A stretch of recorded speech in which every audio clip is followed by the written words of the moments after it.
Adrian Newey will be officially leaving Red Bull. Ferrari makes big moves to sign him. McLaren and Mercedes give their opinion on his shock exit. Gunther is suing Haas for owing him money. Let's get straight into the latest F1 news.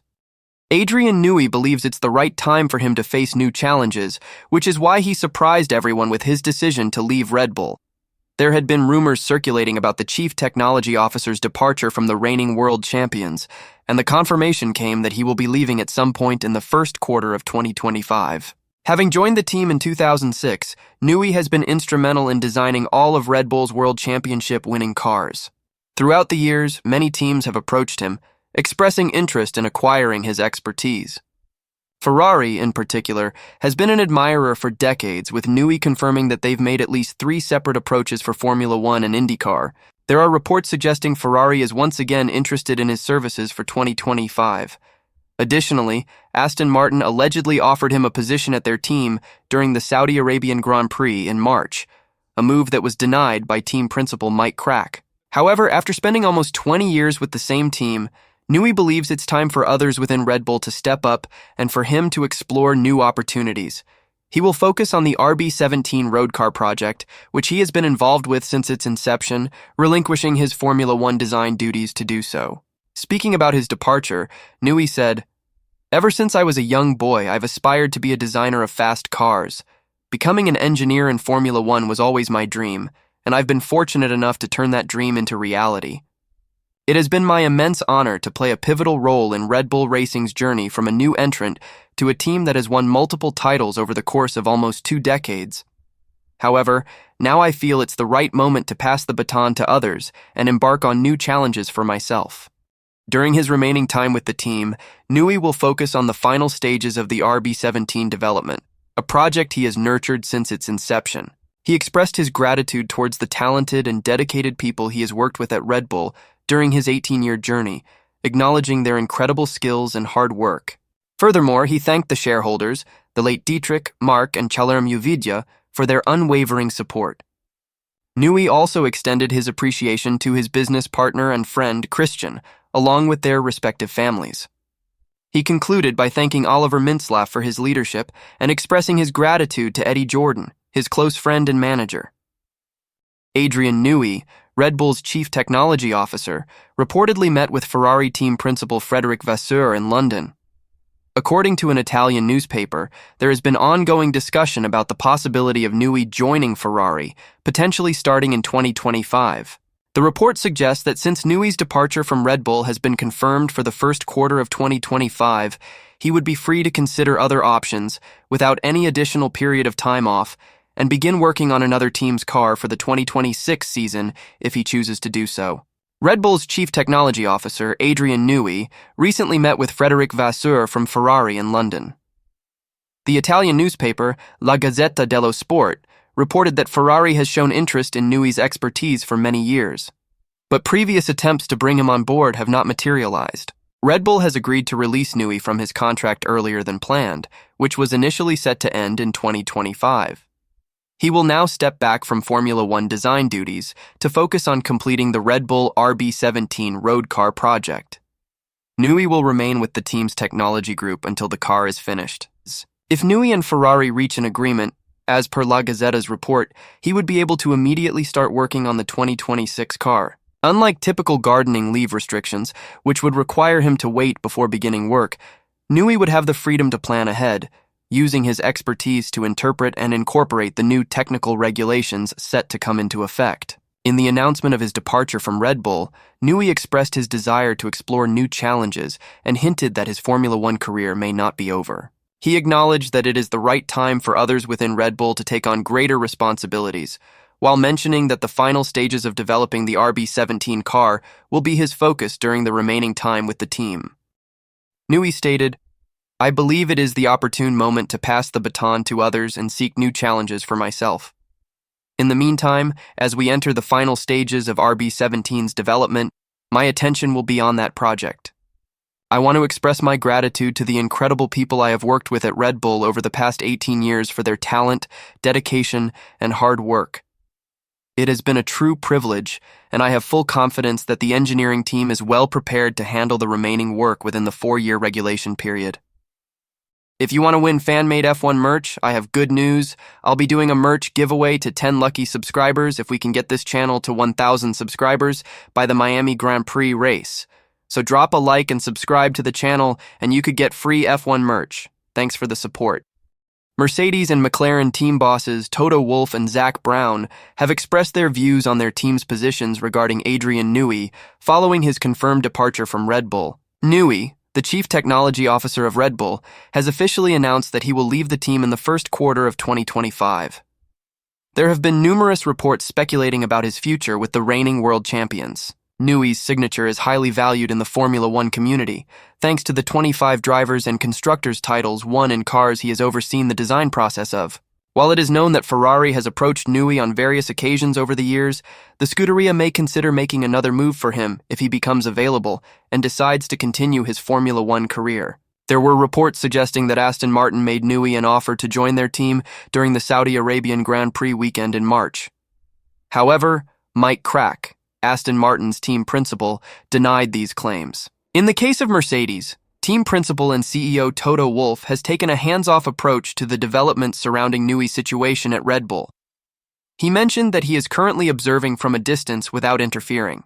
During an event in New York, Wolff stated, "Adrian Newey is a highly respected engineer in F1 with an impressive track record. There is a lot of speculation about what he might do and whether he will leave Red Bull or not. I'm simply observing the situation as a fan." Adrian Newey achieved world championship success with McLaren in the 1990s when he designed the cars that propelled Mika Hakkinen to victory against Michael Schumacher, Eddie Irvine, and Ferrari. Currently, McLaren has a different leadership structure, with a team of 3 individuals overseeing technical aspects, as opposed to having a single technical director like in the past. McLaren's CEO, Zak Brown, explained that they prefer to maintain this approach rather than pursuing Newey if he becomes available. "Adrian is a close friend and undoubtedly the most successful designer in the history of Formula One," Brown said. "However, we have a well-defined plan at McLaren, and I am extremely satisfied with our current technical leadership team and the progress we are making towards returning to the front of the grid." Alonso received a 10-second time penalty in the sprint race and was given 3 penalty points on his driving license as a consequence of his collision with Carlos Sainz during the Saturday race. The 2 Spanish drivers were battling for 3rd place when they collided at turn 9. This incident caused a puncture for the 2-time world champion, forcing him to retire from the race. Taking advantage of the situation, Sergio Perez managed to secure a podium finish. The stewards decided to take action against Alonso, citing their adherence to the driving standards guidelines. However, the driver from Aston Martin was uncertain whether he was truly at fault. According to Alonso, during turn 7, they were evenly matched. In turn 8, he attempted an outside maneuver, but Sainz closed off the line, denying him room. To counter this, in turn 9, Alonso replicated what Sainz had done in turn 8 by attempting to close off the inside line. Unfortunately, their cars made contact. Now the team will have to present new evidence to the stewards, hoping that it will lead to a reconsideration of the penalty. The initial hearing will take place on May 3rd, involving the team managers from Aston Martin and Ferrari.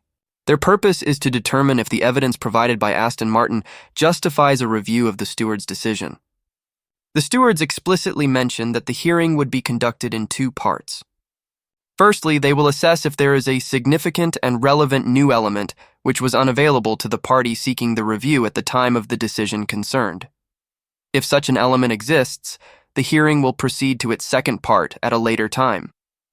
Any other relevant parties will have the opportunity to request permission from the stewards to attend the second part of the hearing, if it takes place. Haas could become a potential lifeline for Zhou Guanyu if he loses his seat at Sauber by the end of the 2024 F1 season. Zhou and his experienced teammate Valtteri Bottas are facing an uncertain future in Formula One after Sauber's recent announcement that Nico Hülkenberg will join the team from Haas.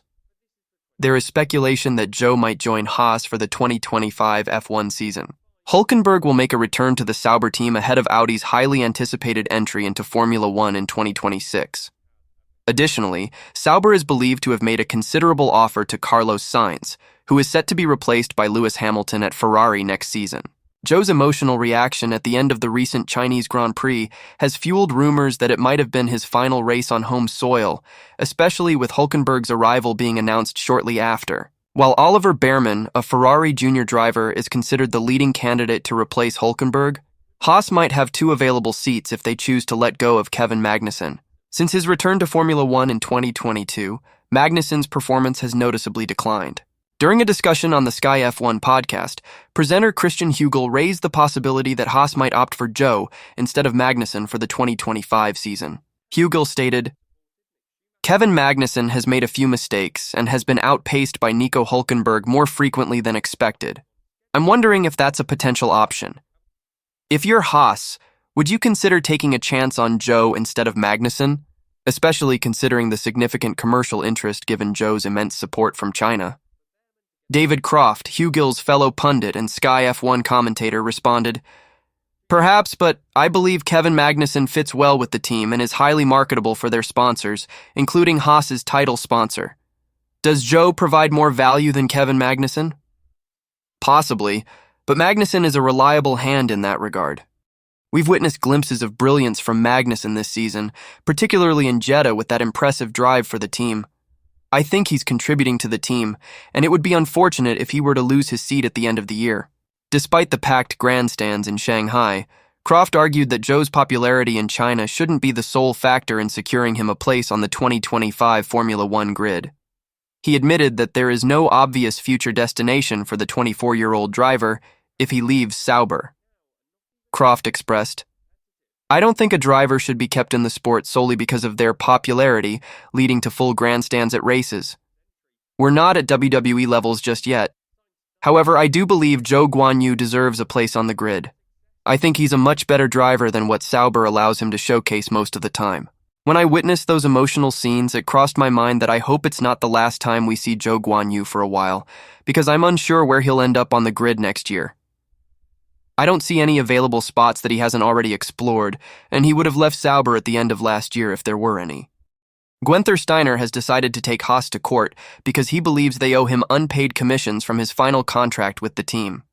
According to court documents, Steiner's agreement to lead Haas was not renewed for the 2024 season, and he has initiated legal action in North Carolina to claim the money he feels is rightfully his. Recently disclosed court filings reveal the details of Steiner's claim against Haas. The filings suggest that Steiner's reputation and personality played a significant role in transforming Haas from a startup racing team into a strong brand within the F1 circuit. While the exact amounts are not mentioned in the filing, the claim asserts that Steiner is owed a commission which Haas has held since 2021. The legal complaint acknowledges that Haas had the right to not renew Steiner's contract, but it emphasizes that there is a specific amount owed to him for the commission during the period from 2021 to 2023, as defined in his previous agreement with the team. The filing emphasizes that, after benefiting from Steiner's reputation, experience, and industry connections for years, Haas F1 cannot withhold the rewards he has earned. Furthermore, it contends that the team has been using Steiner's image for merchandise sales without compensating him, which his representatives believe is inappropriate now that they have parted ways. In recent years, Gunther Steiner has gained significant popularity and recognition in the Formula One paddock, thanks in part to his appearances on the documentary series Drive to Survive. His memorable outbursts, particularly directed at Haas drivers, have become some of the most quotable moments from the show. According to the filing, Haas F1 has no right to utilize Mr. Steiner's name, image, or likeness in any media format following the termination of his employment. It also highlights that the team has failed to provide compensation for their unauthorized use of Steiner's name, image, and likeness. Here's a video explaining what exactly led to Adrian Newey leaving the team. See you there, thanks for watching the video. Forever Senna.